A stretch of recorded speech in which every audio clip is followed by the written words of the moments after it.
Caught in the vibe, it's gonna be a long night. When I push the button, you do whatever I say. Adrenaline rushing, ain't nothing better. No way, gon' pull your hair up, cause this gon' get messed up. Well played, I'ma drive you crazy, you know about that line. You're next in line, don't worry about the other girls, cause baby you're so fine. I'm gon' make you mine, I'ma do it so right. I hope you're ready tonight, I hope you're ready for this ride.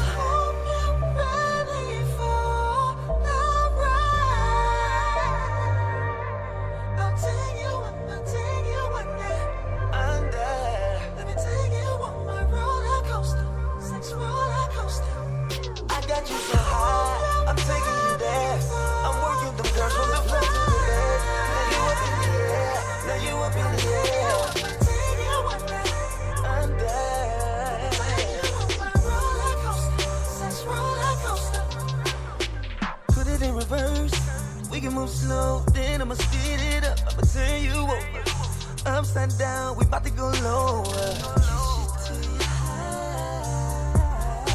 Make you scream with my machine. Yeah, man. Get you closer to heaven. You up in the clouds, saying my name, singing out loud. I'ma bring you back down. Then I'ma hit the controller, and I'ma control ya. Over and over and over. You're next in line. Don't worry about the other girls, cause baby you're so fine. I'm gonna make you mine, I'ma do it so right. I hope you're ready tonight, I hope you're ready for this ride.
Like a sports car.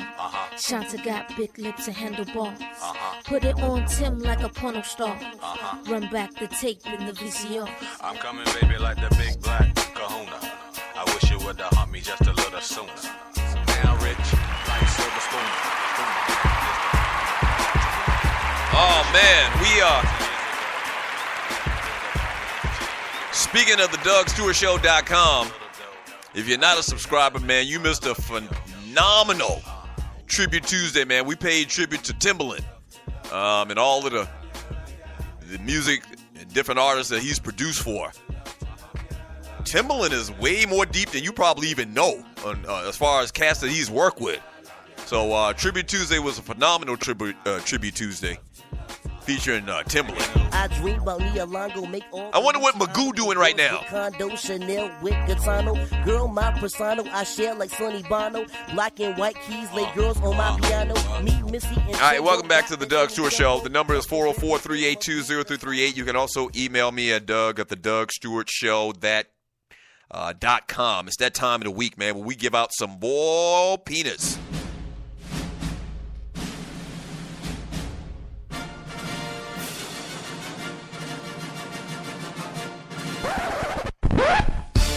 Peanuts taste better boiled. Ladies and gentlemen, today we are going to begin our study of the male erection. We are adults. Now, I want everybody together to go ahead and say Penis, penis, penis. Penis tastes better. Penis tastes better. Penis tastes better boiled. Come on, y'all, say it. No, man. Peanuts. I'm trying to say it as slow as I can. Peanuts. Peanuts. Peanuts. Y'all know what the hell I was saying. Come on, y'all, say it.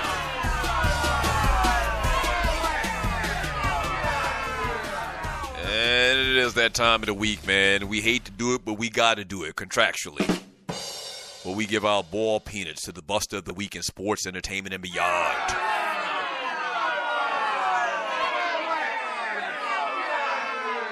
So let's run through the nominees one more time.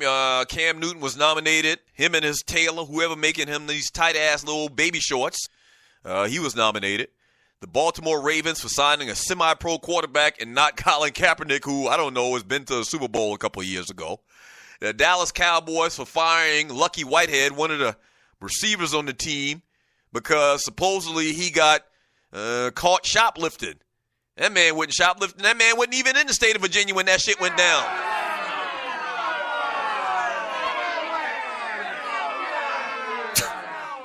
The NCAA and making what's his name? Dante Moncrief, a wide receiver for Ole Miss, making him ineligible because they didn't believe that his brother bought the car with money he earned cutting people's heads. We get haircuts every couple of days, Mickey Vicky.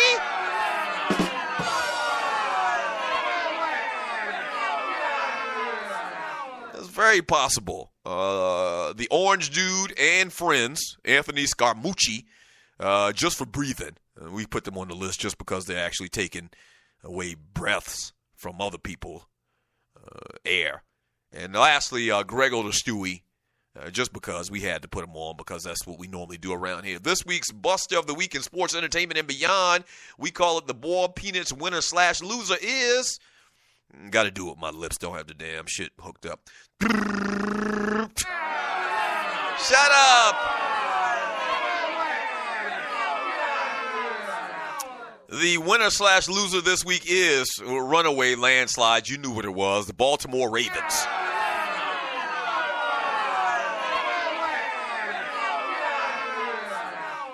So Baltimore got 51.43% of the vote. Coming in behind them is the Dallas Cowboys, 17.14% of the vote.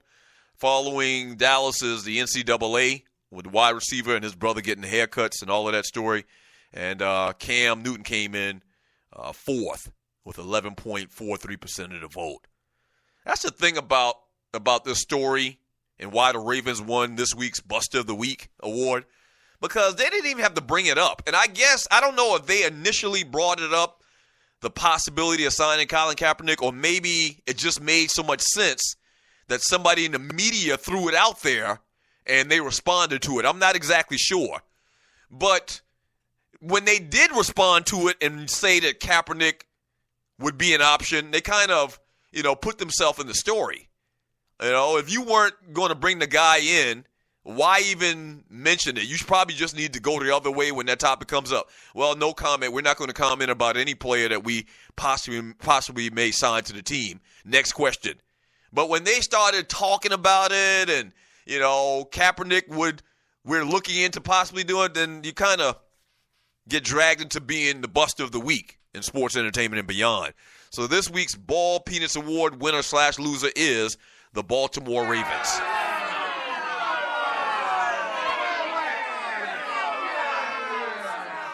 And I'm telling you, man, if I actually were looking for a team to root for, like I've never had a team that I rooted for. I know I'm probably one of the people in the minority in that fact. I've never had a professional football team that I actually, quote unquote, said was my team or I rooted for.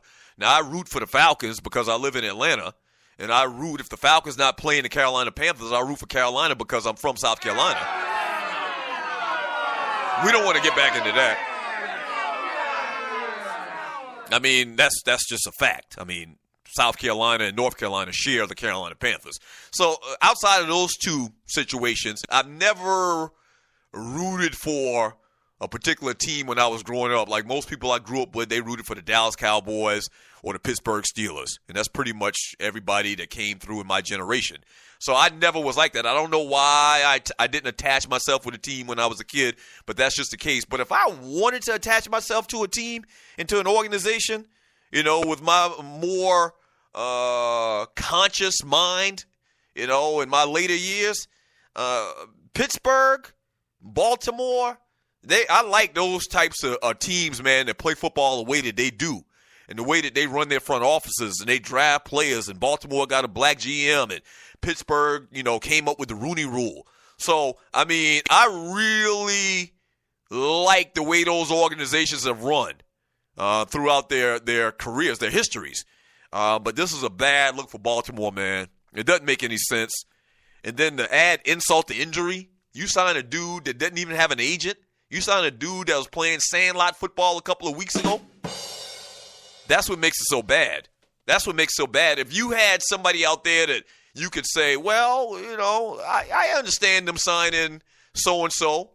You know, he's been a starter in the league. Like if Baltimore were to sign, and I don't know which team he's on right now, if Baltimore were to sign Ryan Fitzpatrick, you'd be like, some bullshit. Ryan Fitzpatrick sucks, but he started a lot of games in the NFL, this, that, and the other.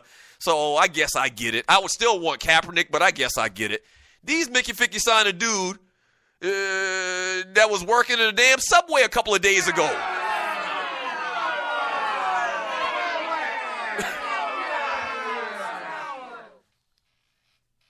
Makes no sense. I mean, we know what it is, but it's just shocking to see it so blatantly done. And like we're supposed to just accept it, or we're just supposed to accept all of these ridiculous reasonings on why. I don't even know if reasoning's a word. All these different reasons on why Colin Kaepernick isn't being picked up. We're just supposed to accept that. No. We all know some bullshit. Yeah. From Happy Birthday, Lil Wardy 504, they absolutely don't share the Panthers. North Carolina has a professional team. South Carolina does not. You're wrong. You're a liar. Look it up. Look it up. It's a fact. Chucktown Frank, we don't share ish with North Carolina. That damn team plays in Charlotte. South Carolina shares with D.C. based on what?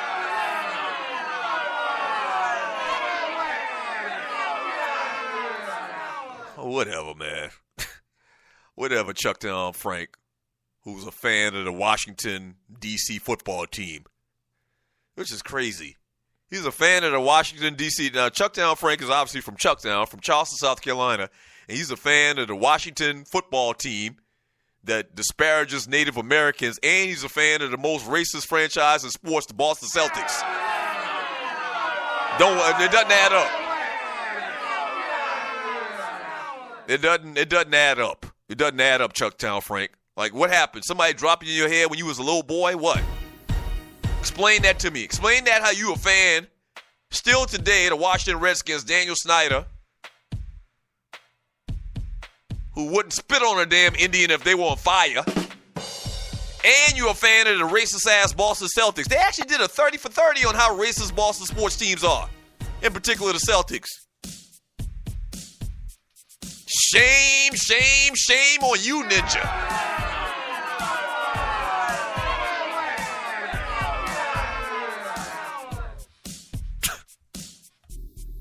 Hey, when we get back from the break, man, we'll wrap up today's show. Get you ready for the Ryan Stewart Show. Don't go away.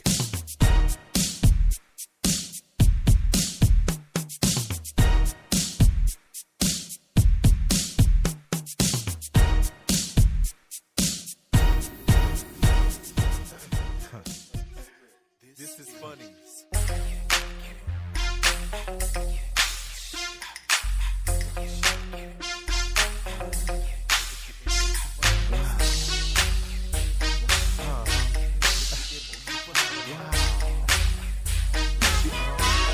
I love because you're poetry. You're poetry. You're poetry. You're poetry. You're poetry.